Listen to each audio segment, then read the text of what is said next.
فاستقم كما أمرت ومن تاب معك ولا تطغوا إنه بما تعملون بصير.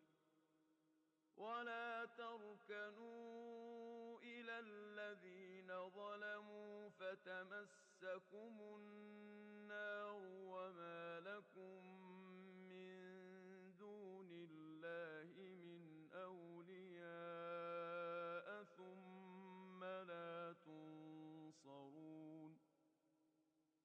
وأقم الصلاة طرفي النهار وزلفا من الليل إن الحسنات يذهبن السيئات ذلك ذكرى للذاكرين.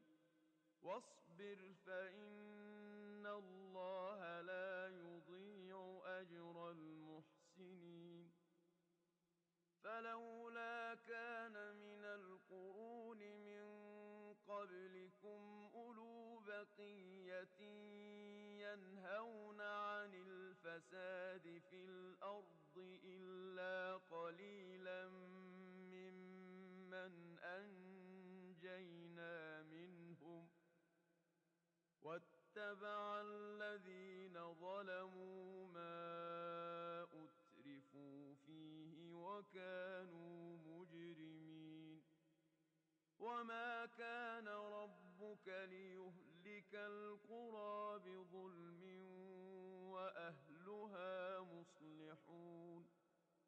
ولو شاء ربك لجعل الناس أمة واحدة ولا يزالون مختلفين إلا من رحم ربك ولذلك خلقهم وتمت كلمة ربك لأملأن جهنم من الجنة والناس أجمعين.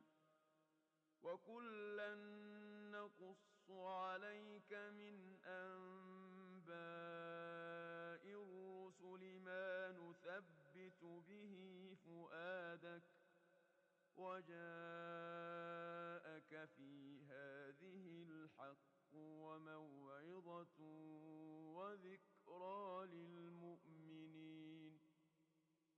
وقل للذين لا يؤمنون اعملوا على مكانتكم إنا عاملون وانتظروا إنا منتظرون.